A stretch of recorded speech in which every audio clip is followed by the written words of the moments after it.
Good evening, friends, and welcome to the Position on Sports Talk Show post, live streaming on Facebook Live, Twitch, and our Positions on Sports Talk Show YouTube channel. We are a sports talk show made for the fans, from the perspective of fans, presented by lifelong sports fans. We will provide our opinions and positions on the hottest topics in sports. My name is Edward, and I'm joined this evening by my brothers, J3. What's up, homie? What's up, Ed? What's going on, Sense? What's up, Professor J? Shout out to Big Red. We miss you, bro. My brother Sense. What's up, homie? Feeling good, feeling great, ready to talk some sports. Big Reds, we're gonna hold it down for you while you over the pond. Tip, cheerio, and all that. And I can't even say last but not least, this man got so much information inside his pinky, I can't even give it on his do it justice. I'm sorry about that. Professor, what's up, homie? What's going on, Big Ed? What's up, J3 and Sense? Man, let's bring that pain tonight, Big Reg. Remember what I told you? Try that Royale with cheese. Let us know what's going on. Praise the Lord. Let's get it. Yeah. All right. So tonight we will be discussing, unfortunately, the tragic death of Dwayne Haskins, the miraculous return of Tiger Woods at the Masters 14 months after a near fatal crash. And we're going to be reflecting on the 75th anniversary of Jackie Robinson's Major League debut, which is coming up this Friday, April 15. And we'll also have an update on the Brian Flores lawsuit, discrimination lawsuit against the NFL. And finally, we'll sprinkle in a little bit of NBA and post takes. Professor Jay has something special for us tonight to wrap things up. So before we get into this episode, tonight's day is April 12th, 2022. I want to do an exercise, fellas. Okay. And I want each one of you in 1 minute or less, or I'm sorry, one sentence or less, tell me what is the first thoughts that came to your mind when you heard the news, the awful news of Dwayne Haskins' passing. J3, you started off. To be honest with you, one sentence or less. Not a problem. To be honest with you, I think he was trying to commit suicide. Okay. Sense. Gone too soon. Professor. Not again. That's what I said. Not again. My first thought was what his wife and what his parents must feel. So, I wanted us to start that way because, unfortunately, we have to address this tweets by two ESPN personalities. First being Gil Brandt, the former Dallas Cowboys Hall of Fame team builder. He served many roles during the 60s and 70s and some 80s with the Cowboys. And then Adam Schefter, ESPN's own it guy, so to speak, to break NFL stories and news. So let me start with let me read a couple quotes, and then we're gonna dive right into it. This is from Schefter. Dwayne Haskins, a standout at Ohio State before struggling to catch on with Washington and Pittsburgh in the NFL, died this morning when he got hit by a car in South Florida, per his agent. This is from Gil Brandt. I hate any time anybody is killed or anybody dies, but he was a guy that was living to be dead.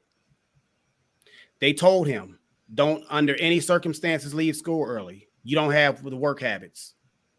You don't have this. You don't have that.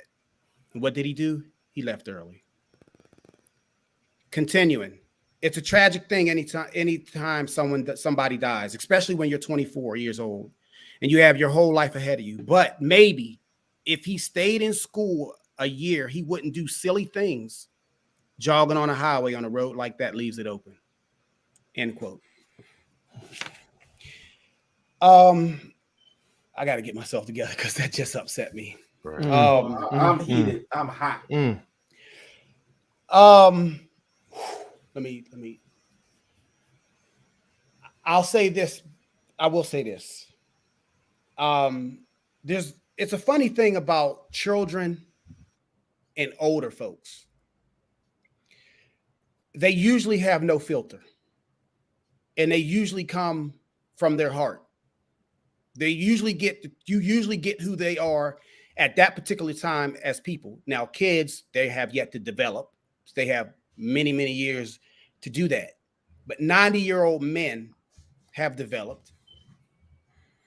And this is what we have. Now, of course, Brandt issued an apology almost immediately. And I'm obligated. I'm instructed to forgive. That's what my creator says. I don't have the capacity to not forgive. Schefter, he waited 2 full days before he issued an apology. But almost immediately, he deleted the tweet that he originally sent out talking about Dwayne Haskins' failures or his perceived failures on the football field, and reworked it, but no apology.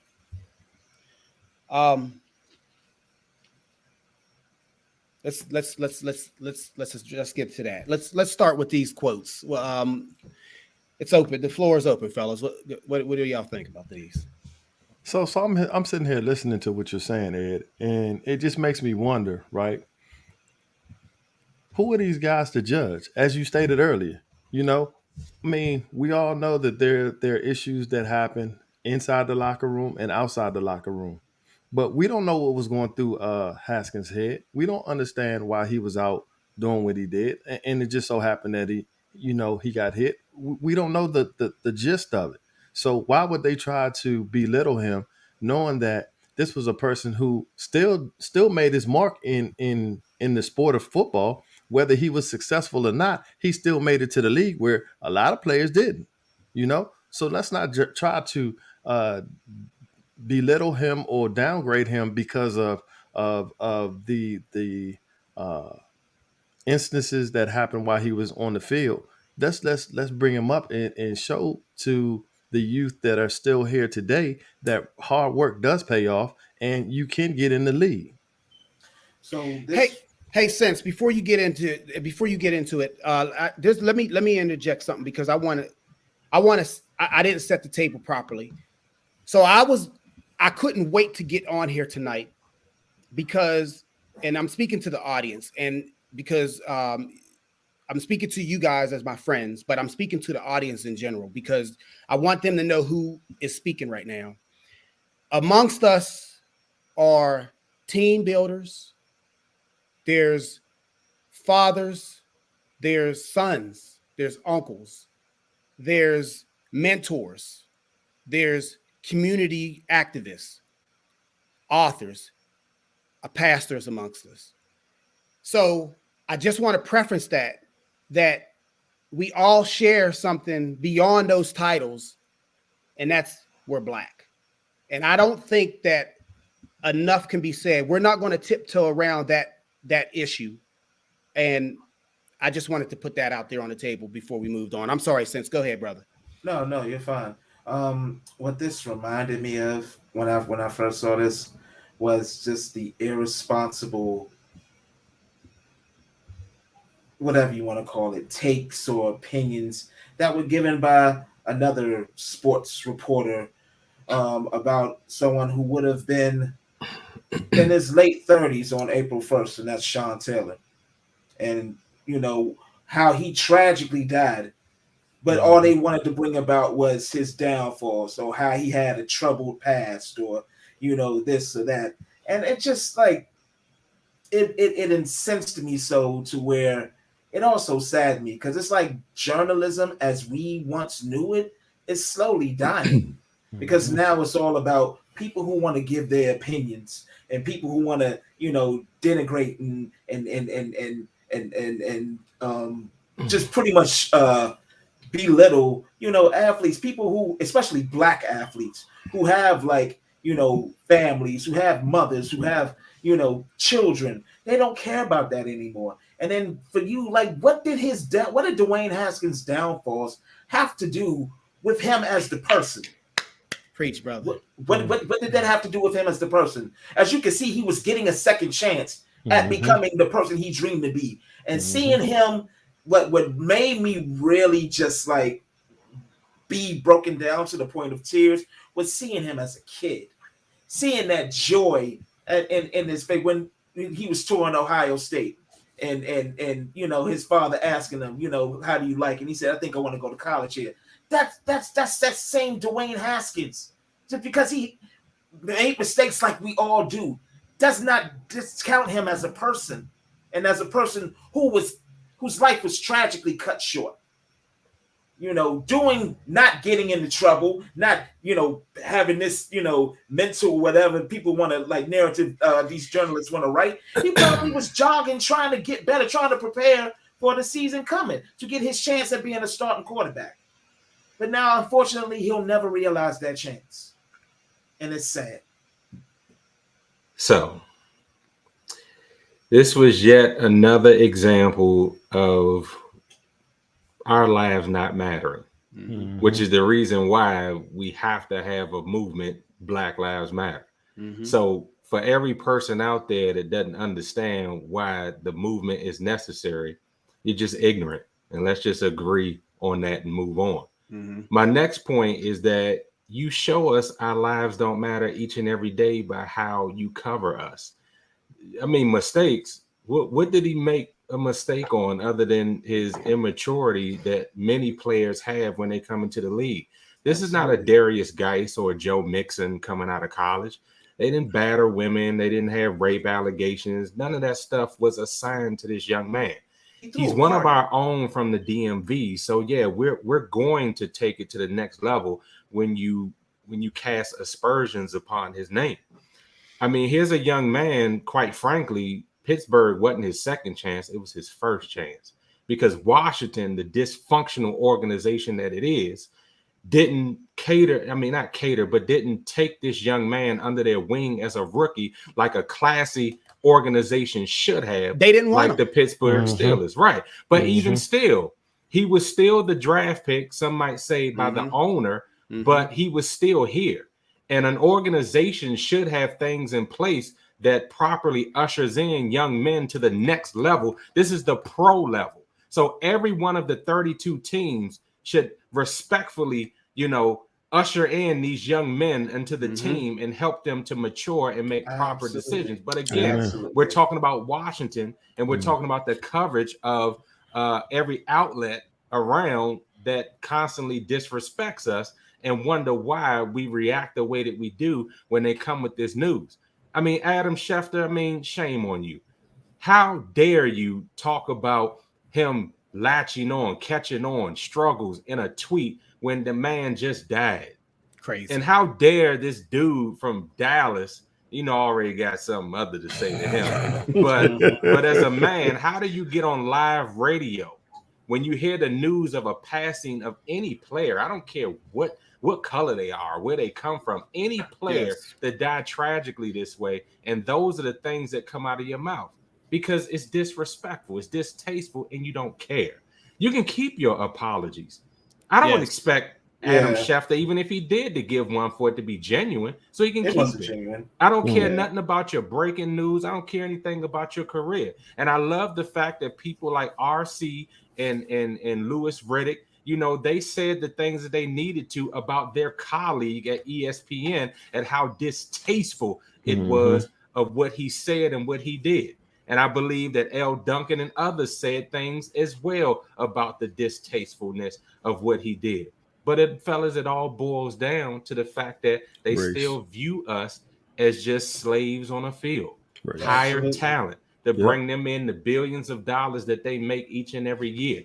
Owners, networks, everybody that got a hand in the pie And then when we don't live up to the hype or the things that they think that we should, then we're tossed away as garbage.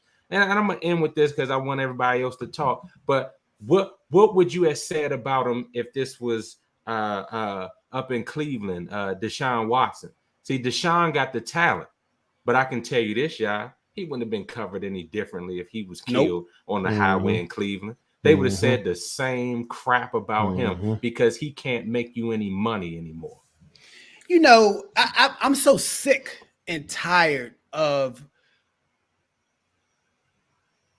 the media and even the general sports fan placing a label, a bus label, a not meeting expectation label, however you want to phrase that. I'm so tired of them placing these on these professional athletes. This man, and I'm gonna just leave it to Dwayne Jr. This man made the NFL. He was the 15th pick in the NFL draft. That's a success, right? If he never played a down in the NFL, that is a success right there. Yep. We didn't have to play it. Could have tripped over, tore his knee, never played a game, and was already a success. So we have to change the narrative of what is a success and what is a failure, because nothing about his athletic career was a failure. If he didn't meet expectations, were they not his expectations or were they your expectations? You see what I'm saying? So, and remember this, Nick Saban was talking about this when he was talking about, he went on a rant earlier last year about his football team, and he was talking to the arrogant Alabama fans, of which I'm one. And he was saying that, look, nobody cares more than the players in this locker room. Nobody wants to win more than the guys here. So as all of y'all, you know, feel good and feel joy about something that they do, remember, it's them, not you, doing the work. So, but that's what I have to say as far as Dwayne, you know, whether or not this man was a success or a failure. But again, that had his football career had nothing to do with his untimely death. And it should have not been framed as such. And if you had a gripe about the guy leaving college, then there was other forums and other times or opportunities to express that. So it's just a shame. And I know, Jamani, Professor, you just touched on this, but so how should the black media and many people within the black media have come forward and condemned the Brandt and Schefter tweets or comments? How should the black community or the black media, like how should they respond? Is it just enough to just say, you know, condemn them today and just forget about it, or can we actually affect change? And I say we because I'm a part of the black community as well as you are. We should hold them more accountable. I mean, not say, oh, well, I talked to him, because I was going through Twitter and I saw Ryan Clark's responses to people who were saying, nah, you should have came stronger. Marcus Spears as well, you know, and well, I talked to him, I did what I had to do, da da da da da da. But I mean, yeah, they're your colleague, but you have a responsibility, whether you want to accept it or not, as a black person, to speak out, because, you know, whether you want to admit it or not, you're going through the same thing. Yours just might not be, you know, in the, you know, same light as ours, but regardless, you have a responsibility to speak out about how we're being portrayed, because, you know, you can get fired from that job like that, and then where you'll be, and then you will be where we are, and then you probably see what we're finally going through. But because you might be at a level higher than us, it's not as grand, and you don't feel maybe the need to speak out, you know, like you should. But I think, you know, just holding them more accountable and really, you know, not accepting just an apology, because apology is like a tissue at this point. You're just using it and tossing it away. The best apology is changed behavior, as my mother-in-law used to say. So, yeah, I mean, so just hold them more accountable. The quickest way to affect change for this dude to stop watching him. Don't look at his show. Let Yes. his rating start to drop and let him feel the impact, and then he'll understand what he's saying and what he's doing to our community. Stop watching him. And I don't think it's a coincidence that it's ESPN/Disney who've coddled these type of individuals and condemned the Jamel Hills and Kerry Champions and what have you. So Michael Smith. Michael Smith. So it's not a coincidence. Yeah, So that was going to be my point, Ed. Black journalists and sportscasters and anchors have done far less than been suspended and fired. So he at least should be suspended at the least, all the way up to firing, because these are some of the insensitive things that can't go unchecked. And yeah, I'm glad that some of the black ones have said something to him, but I needed to go a little bit further to the brass, where something I don't need. Why am I watching Adam Schefter today deliver a report? He should have been suspended the same day on the spot, in my opinion, because everyone of the top brass, if they read that, they know that it was inappropriate. They should have pulled him on the carpet right then and there when this went down. Don't delete the tweet. He should have been, man. Yeah, go on, because I'm getting fired up. All right. Well, okay. Let's put a bow on that. I just wish that there would be some humanity within the reporting, and you touched on it, since is this where we're at now? Is this journalism as we know it in 2022? I hope not, but it seems to be that it is. And to your point, Professor, black journalists and black athletes have said, and it's way less, and either got canceled or fired. So there we go. So let's talk about the Masters. And before I get into it, I'll just say, congratulations to the 2022 Masters champion, Scotty Scheffler. Congratulations on your win. But this ain't the show for that. Congratulations. Let's move on. Let's talk about why I even, as a personal even care about golf. Tiger. The brilliance of Tiger, Eldrick taunt Tiger Woods, 14 months removed from a car accident that, hey, let's face it, guys, we didn't even know if he would even walk again. Well, live, let alone walk. And if you watched any of the tournament, you see he was clearly laboring. Augusta National is a hilly course, and you can see that he wasn't 100% physically healed. But what are your last impressions of Tiger completing 72 holes, no golf cart, a major championship golf at no question about it, golf's most storied course, at least in this country? What are you guys' thoughts on Tiger? Inspiring. It was amazing, man. I mean, you just led up to it. 14 months removed from almost losing his life, completely destroyed leg, being able to just walk again, and to be able to show the moxie to not just compete. I mean, the first 2 days, it was vintage Tiger. I know he ran into a couple of spots, but just being able to watch him, to make the cut and to go into the weekend, I didn't think he would ever return to the golf course. So it's amazing to see him back, and then for him to be considering, his next tournaments that he's going to be a part of. Everybody knows he's box office, so the PGA Tour is going to be that much better, because you just said it brings us to the table. We're watching, we're attending, we're going out and buying the Nike Tiger merchandise, all of that kind of stuff. But it wasn't anything short of amazing. It was great to see him out there. Really. And that's why I say it's inspiring, because to see where this man came from to where he is now, if he can, it just proves to us and to people who may be going through something. If Tiger can be at the depths to where he was near death and pull himself up out and get back to playing the game he loves, then you can do it too. You can pull yourself up out of whatever mire, whatever down place that you're in, and rise. And that it was inspiring. All I can say is one word: respect. Yeah.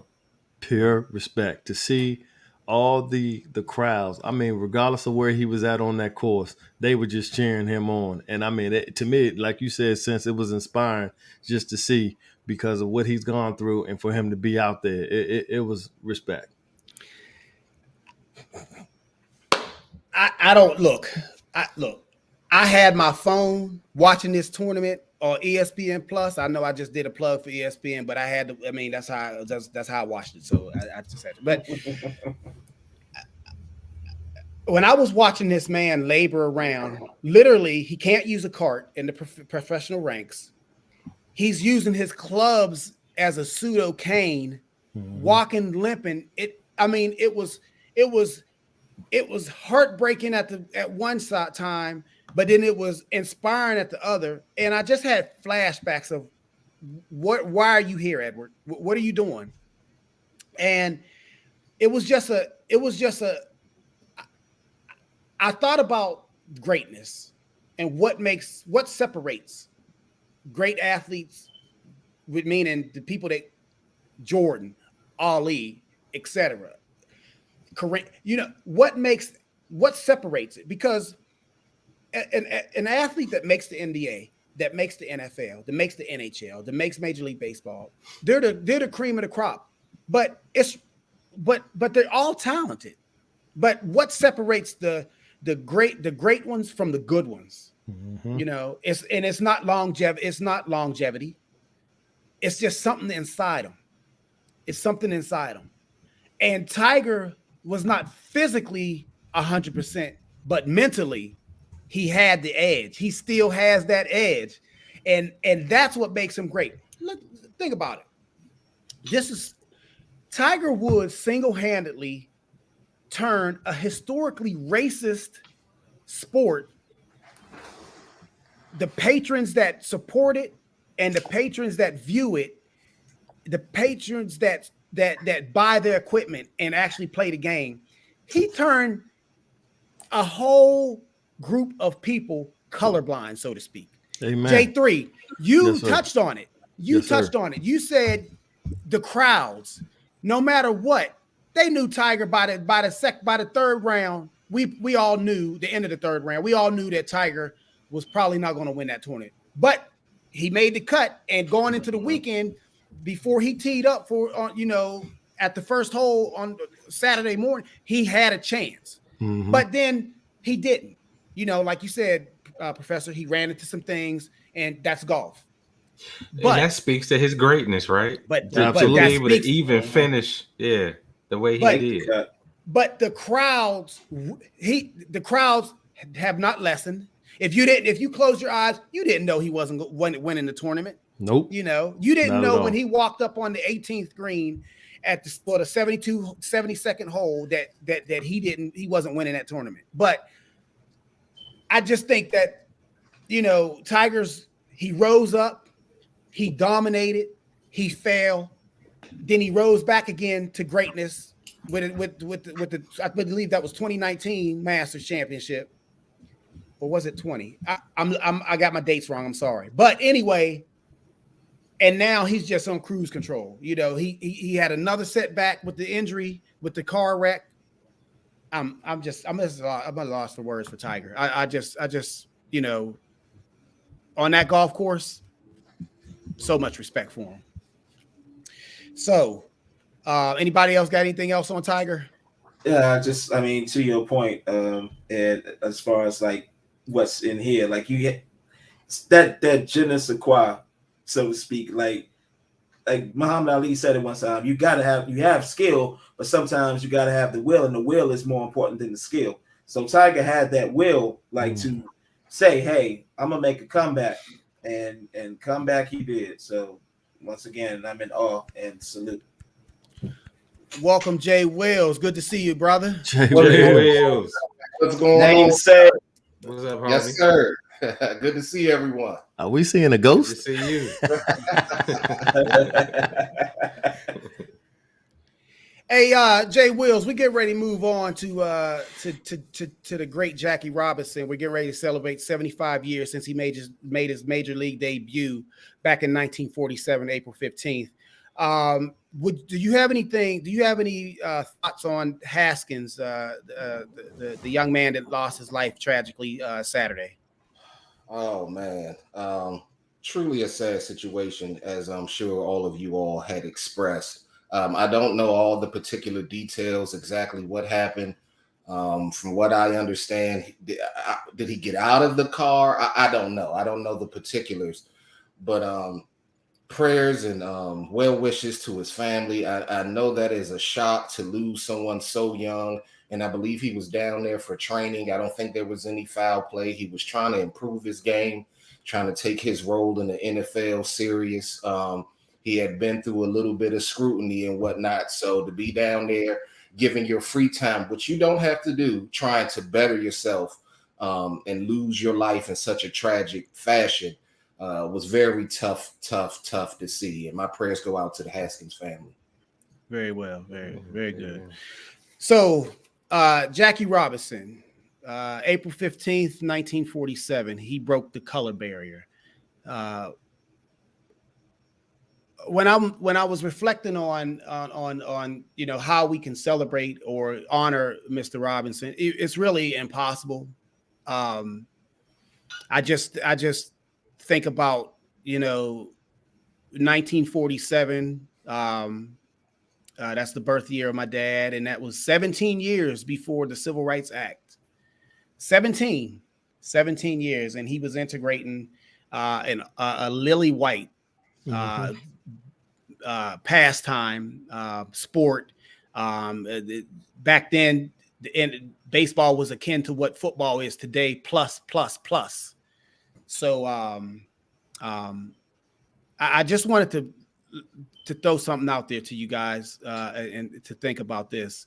And I was trying to figure out how, what does these numbers mean? When Mr. Robinson integrated, left baseball, not integrated, but left baseball. His final season was 1956. The percentage of Black African Americans in Major League Baseball stood at 6.7%. Today, in 2022, that number is 6.8%. So you heard me right. In 1957, the percentage of Blacks in baseball, Major League Baseball, was 6.7. Today, it's 6.8. So I was like, something's wrong with that number. So I did just a little more research, and it came out that Latino players, people of color, equal roughly 30% of Major League Baseball now. And then when you add the Asian community, it's a little less than 40%. But this is the impact for me of Jackie Robinson as far as the numbers, so to speak, because there's a lot of criticism, or not necessarily criticism, I don't want to say, but there's a lot, the optics of baseball right now seem to be that, Black folks just don't care. They don't play the game. For whatever reason, they don't play the game. But yet, this man's number is retired. No one is allowed to wear number 42 in Major League Baseball, which is great. Who was the last player? The Yankees reliever. That's right, Mariano Rivera. The Sandman. That's right. And I believe I think he was very uneasy about wearing that number, but I would believe that I could be wrong, but I believe that he got because Mrs. Robinson, Jackie Robinson's wife, is still living. She's going to be 100 years old this year. She's 99. Wow. Yes, she still sits on the chair, the board of the Jackie Robinson Foundation. That's awesome. So it's amazing. But anyway, so before I wanted to be critical of the numbers and figure out why can't we get more Black kids involved in the sport. But then I was like, well, Jackie Robinson was beyond just being a Baseball pioneer star. for black Yeah. people. He is people of color, and a lot of times I think in this country, I think that we lose sight, or minorities, various groups of minorities lose sight that black folks didn't face hoses, didn't face chains, didn't face dog bites, didn't face lynchings for just us. Our humanity, which we spoke about earlier in the show, our humanity stretched far beyond just African Americans. Any thoughts on Jackie Robinson's guys? Yeah, So- to one of your major points that you just made, why don't our kids play it more? We can go back to what our cousin Cameron came on here and said about baseball, with him playing at Norfolk State and then now down at Grambling. He grew up in an area where in the DMV where basketball and football were promoted more than anything. And he had to join traveling teams in order to get the quality exposure that he needed to play at a high level. And most of those teams were nearly white. And he had to travel to different states and things to get quality competition as an African-American player. And if you think about it, even in our high school sports, and J3 knows this because he covers high school sports, baseball is just not something that makes the front page news in the inner city, in the DMV. And then couple that with every major city where Black people are a large populace, football and basketball are still the two #1 sports that are always pushed. Now, you'll get your Kyler Murrays, you'll get your Russell Wilsons and things like that, but think about how they grew up. They were privileged enough to be able to play the game at that high level, and to be drafted, they ultimately chose football. But the point is that you don't see a whole lot of money and resources being put in. It's a family choice to say, okay, if my child wants to play baseball and we have the means to put them in better leagues, just like we do all the basketball leagues and all the fall leagues. If we did it the same way and promoted it, then our kids would go into that. And then I'm gonna end with this. Let's take it even a step further. Remember, we had the soccer team on here. We're not promoting that enough in our communities because you have a large faction of foreign players who play the sport. But our kids, if we push them in that direction and they felt that they had the talent, they would actually grow in those areas. Yeah. I agree with what Professor said as far as promotion. I remember a time back in the day as when I was growing up that it was like a huge concentration when you seen Dion do like the baseball and football, and then Brian Jordan do the baseball and football. I thought it was like a more heavier concentration of African Americans then. But yeah, going back to the original point, I think promotion definitely helps in that. And one thing I'll say about Jackie is I admired his courage because it wasn't easy for him making that debut. He was getting the boos, he was getting the jeers, he was getting the racial slurs shouted at him. And, he saw the bigger picture, and, he persevered, and he, definitely changed the sport for the better. All right. I hate this theme has to continue, but the Brian Flores. Ed, just real quick. I thought somebody else was going to say something, but let me just say something real quick about the Jackie Robinson topic, because I was watching over the weekend, and I'm not going to name any networks till they start paying us, but I saw some history behind Jackie Robinson. Ted Koppel, on his show back in the day, had interviewed Al Campanis, whatever his name is. He's a former player that played with Jackie Robinson on the Dodgers, and he was the general manager in 1987. And Ted Koppel pressed him on why there aren't more Black managers and people in upper echelon positions in Major League Baseball. He said some of the most Don Imus, Jimmy the Greek stuff, and it ended up costing him his job because of the backlash that happened in 1987. So I thought this was relevant because not only do we still not have I think it's only 2 now, many African American or minority managers in baseball. Let's not even talk about executives. I mean, you count Derek Jeter if you want, but we still don't have that respect factor from 1987 until now, where the same things can be said about some of the people that hold these racist and bigoted opinions about us as people, not having enough intelligence, not having the skill level, not having the savvy, the smarts, or even the wherewithal to be managers or to be top level executives. So I thought that was really fitting that they brought that out, because now that it's 75 years later, Jackie Robinson's name is still associated with so many things around the sport. And like you just, eloquently pointed out, we only have 6.8%, of our players playing.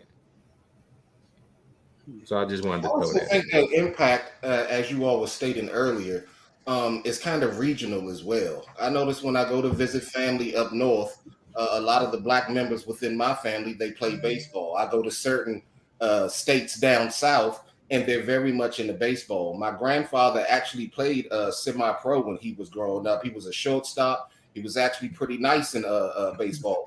Okay. So he talked about it all the time. If you ran up on him today, he'll act like he'll still throw you out.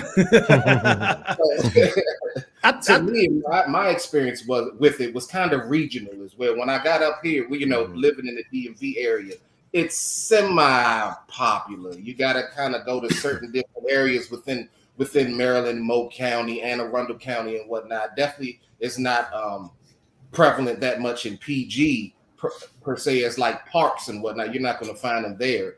But Southern Maryland, you find it right. If you start to head towards Southern Maryland, Waldorf, La Plata, them brothers is out there trying to smack home runs. So I think it's kind of regional as well. Mm-hmm. Okay. Mm-hmm. So, an update on this Brian Flores discrimination lawsuit against the NFL. 2 former NFL coaches, Steve Wilks, if anybody don't recognize that name, he was the dispatched head coach of Arizona Cardinals 1 year before Kingsbury got the job, and Kyler Murray at the same time. How about that? Mm-hmm. So he joined in, and then Ray Horton used to be a defensive coordinator. He did his rounds in the NFL, has since retired from coaching. He joined the lawsuit. But the most interesting thing that came out, and it was unearthed, like it was just there for everybody to see it, and they see, but no one, I guess it just went unnoticed.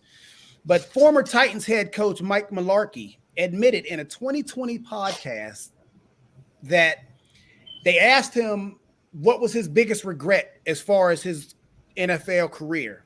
The biggest regret, he said, was when he got hired. I believe it was in 2015, but when he got hired for that job, before the interview process even took place, the owners of the Titans had informed him that he had the job, sit tight while we go through this, interview these minorities to satisfy the Rooney Rule. But he said it on a podcast, on a live mic, just like we're talking right now. He said this, and now it just finally came out. So it's a bunch of malarkey. Yeah. I'm trying to figure out what kept why this podcast was buried. Like, why didn't why hasn't we? This is the first I heard of it. Why I never heard of it. You know why? Number one, podcasting wasn't as popular as it is today. And when it got found out that was said on a hot mic, they buried that because they didn't want that to come out. All right. and then my thing is, and I'm glad they stepped forward. But Mr. Wilks and Mr. Horton, what took you so long? Exactly. You got this man out here dangling. He's taking the front lead on something as serious as this. And how many months is it later that now you want to add your name to the list? Come on. How convenient. Yeah. Now, Wilks, I don't know if he's retired or not. Maybe he still has some, hope to becoming another coach at some point in time. As far as, and didn't want to alienate anybody. As far as Horton is concerned, you're right, Professor. I mean, he's retired from coaching. There's no repercussions. So why wait several months? I can't answer that. I don't know. So, all right. Let's get into this NBA.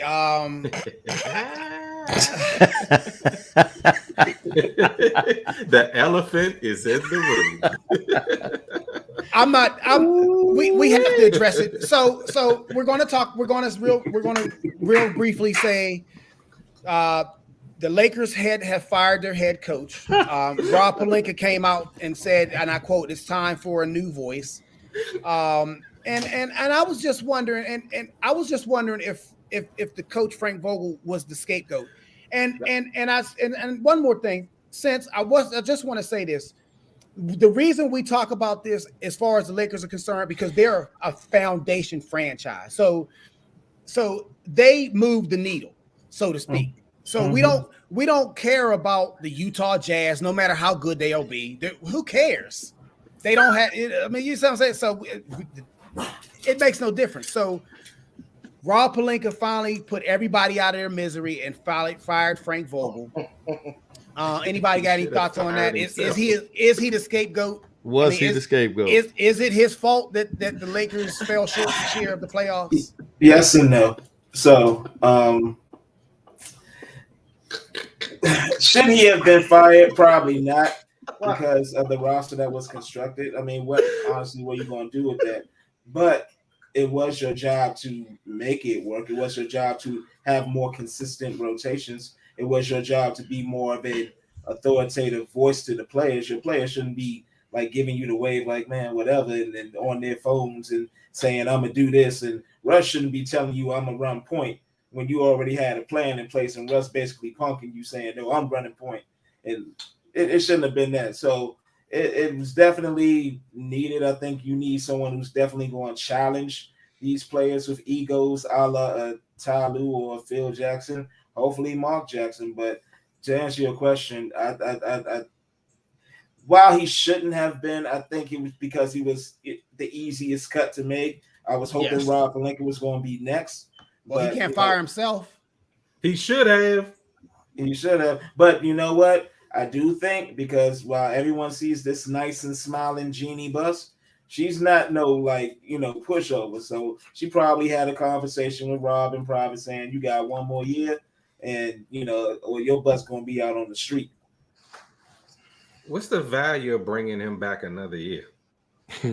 I mean, because again, it wasn't just, remember, he had a deal with Buddy Hield on the table. It was LeBron that said, hey, let's bring in Russ. But he's the president and general manager. But LeBron is LeBron. He plays. Once you make your superstar happy, do you not?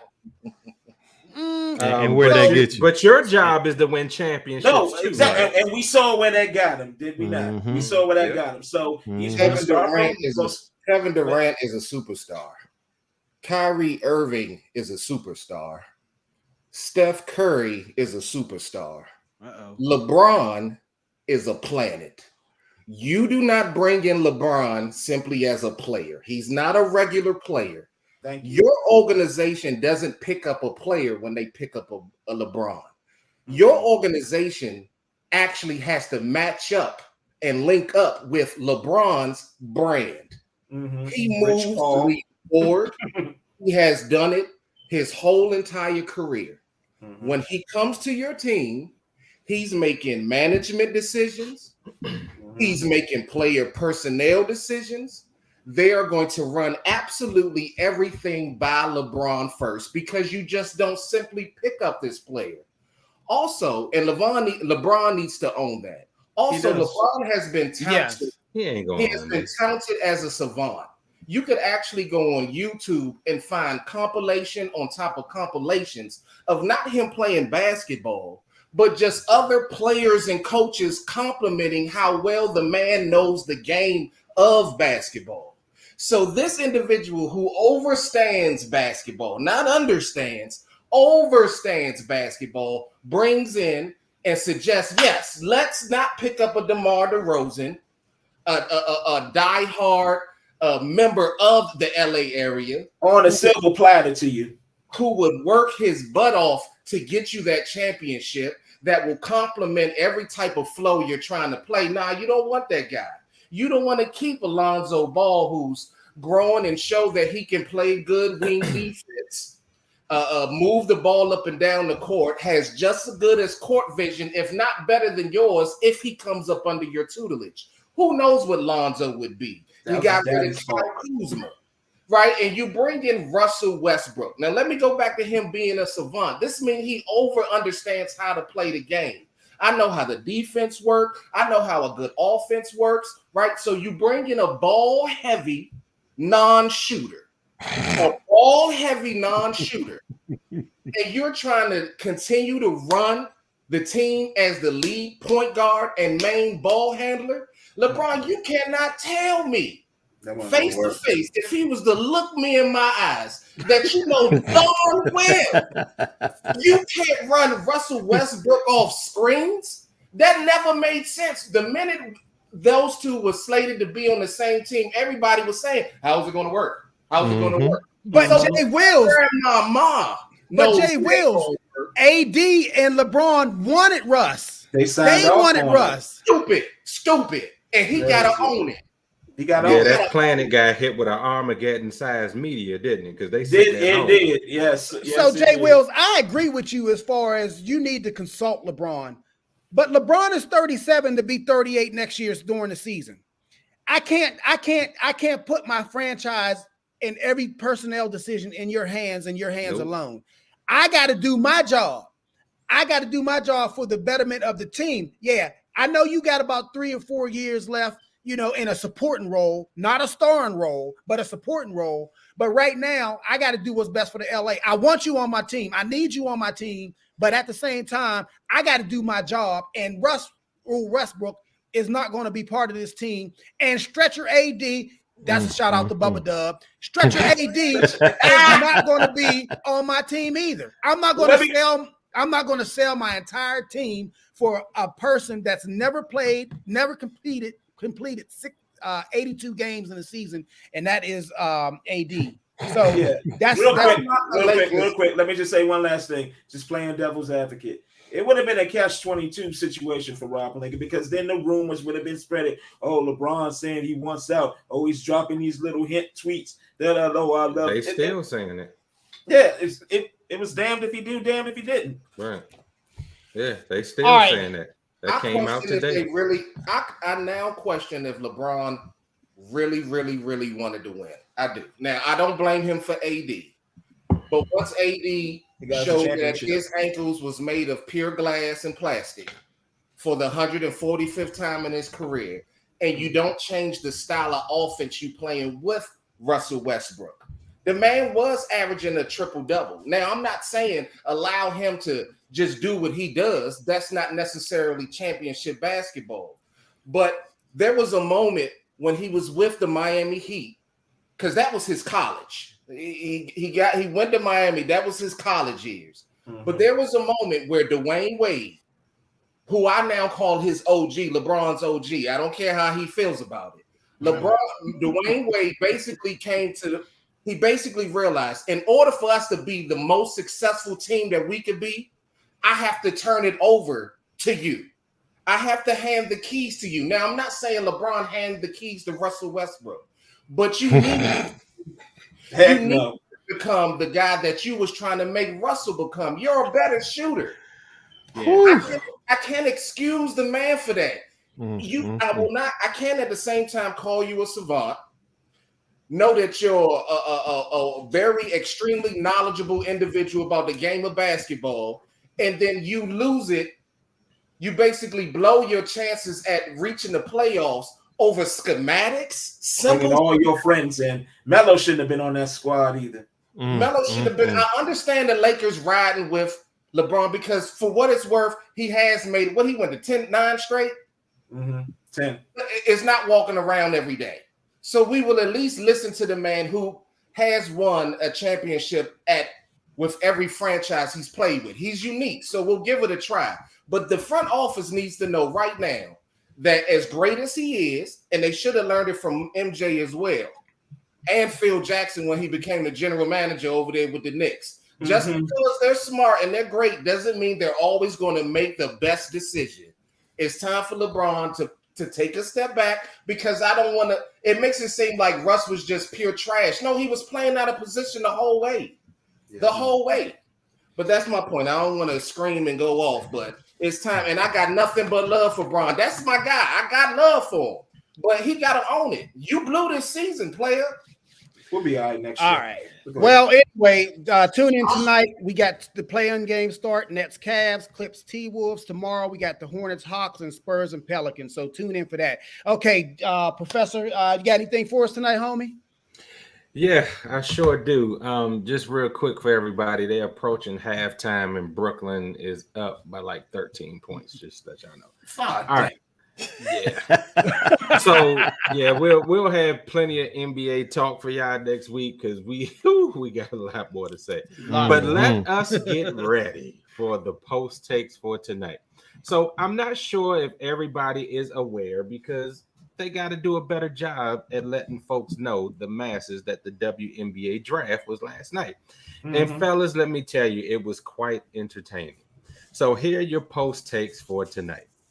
The WNBA draft was held in person Monday night for the first time since 2019 as 36 women joined the league just over 3 weeks before the 26th season of the league begins on May 6th. In the first round, let's talk about it. The Atlanta Dream made Kentucky's Ryan Howard the first Wildcat ever taken number 1, while the Indiana Fever made a record 4 picks in the top 10. So here's the top 12 I'm going to give you from the first round. The Dream took Howard. Indiana Fever took Nalisa Smith. She's a forward from Baylor. I mean, them Baylor women, I like that. And our very own Washington Mystics, they took Shakira Austin. She's a center from Ole Miss, strong in the post, and part of the reason why the Mystics had an A-level draft. Also pulling in UConn's Kristen Williams, a solid shooting guard with great pedigree. The Indiana Fever took Emily Inkster. She's a forward from Louisville. Then we got the New York Liberty, made Rebecca Lobo happy. They got Nayara Sabali. She's a center from Oregon. Indiana Fever took, Big Red, you like this, Lexi Hall, the guard from Stanford. We know her pedigree. We know she can flat out ball. The Dallas Wings took Veronica Burton, a guard from Northwestern. Las Vegas Aces took Maya Hollingshed, forward from Colorado. Los Angeles Sparks took Ray Burrell, forward from Tennessee. And if you haven't seen this young lady play, y'all, she is dominant and very good on the court. Rebounding, shooting, defense. And then we get to the queen from the Fever at pick 10, Queen Egbo, center from Baylor. She is dominant and ferocious. Look out for her to just take people's lunches this year. Number 11, the Aces got Kirsten Bell, and this is special. She's from Florida Gulf Coast University, y'all, and she is known as Shabron. She's the Lady LeBron. She won the Becky Hammon Award 2 years in a row as a mid-major player, and now guess what, y'all? She gets to play for Becky Hammon. I mean, how beautiful is that? And at number 12, to round out the first round, the Connecticut Sun took Nia Clouden. She's a guard from Michigan State. So one of the biggest wins of the night was hearing more on Phoenix Mercury star and Team USA gold medalist Brittany Griner, who remains jailed in Russia since mid-February. WNBA Commissioner Kathy Engelbert began her press conference with the media by addressing Griner's situation and saying the league is working to bring her home, but everyone needs to be patient. Okay, I had to hit the pause button on that one real quick. The WNBA and not our government is trying to bring her home. That the optics look so bad on that. Politics. That we have to have one of our leagues bring home one of our very own and not our American government. Politics. Shame on y'all. Because I'm going to get on a bit of a soapbox, because if that was Sue Bird or Diana Taurasi, y'all would have been had her home. So y'all need to get on the stick and bring this girl home. Yes, sir. All right, moving on. Let me get off my soapbox. Jackson State University has a history maker, y'all. At pick 25, that was the top of the third round, Amisha Williams Holiday, This young lady averaged 19.2 points and 11.4 rebounds per game while shooting 54% from the field. She became the first player ever to be drafted from JSU into the NBA. So let's pause and Yeah. Yes. That's what's up. The Dion effect. Yes. She is the Mhm. sixth HBCU player to be drafted to the league and the first in 19 years. That's a big deal, but let's keep it going. The WNBA, y'all, I mean, the coverage was great last night. I got to tip my hat to the four-letter network.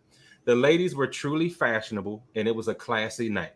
The analysis was good, but I wanted more Rebecca Lobo and Holly Rowe. I don't even remember that random dude that was talking, but he was so corny. Please put another lady in that position to cover that next time. Just a suggestion. Please. Let's continue to support the WNBA. Revenue and salary cap restrictions mean that many of the women drafted last night will not make rosters that cap out at 11 or 12 players. See, we dig deep on this show, y'all. We letting y'all know some of the things that are going on much deeper in the sport. Speaking of the Griner situation, if the league is properly funded, we can keep our best talent from having to play overseas and putting themselves in harm's way when world conflict and politics come to center stage. Free BG. With that, we close with this. Ladies, you still have to deal with Chicago. Candace Parker and the Sky are poised to defend. They ended the season well and got hot at the right time to hoist the trophy. Although they did not have any high draft picks last night, they are still one to reckon with. Back to you, Big Ed. Mhm. All right. So that's how we're gonna do this. We're gonna let's wrap this show up. J3, what you got there, man? So Professor J mentioned JSU, and I definitely have to give a shout out to one of our own, J Minnie. J Minnie. Today, Yes. she walked across the stage What? because she All received an award for being on the Dean's list. So I definitely want to give her a shout out. Congratulations, Hey, J. you Got work in, 3.5 got or work in, higher. young lady. Yes. Yes, sir. Hey. So I got to shout my baby out. So congratulations. Yes, sir. What you got there, Jay Wills? LeBron got to run the 2 guard. That's what I got. Got to pass that ball, big dog. True. But other than that, man, point. it was a pleasure. It was a pleasure hanging out with you all, and congratulations, J Minnie. That's big time. Yay. Amen. Sense. Oh man, 2 things. First of all, word on the street is the Nats are going to be for sale soon. So What? Say Leonesis, however you pronounce his name. Leonsis. Leonsis is looking to sell the team. Jeff Bezos, I'm looking Oh, at that's you. the Learners. The Learners own the Nets. Yeah. The Learners. Mhm. At any rate, Jeff Bezos, I'm looking at you. What you gonna do, homie? They're not gonna let him in the league. Oh man, that'd be so tight though, picking up packages from the stadium. And next, and lastly, please, I implore the Lakers just to do their due diligence in hiring a new head coach.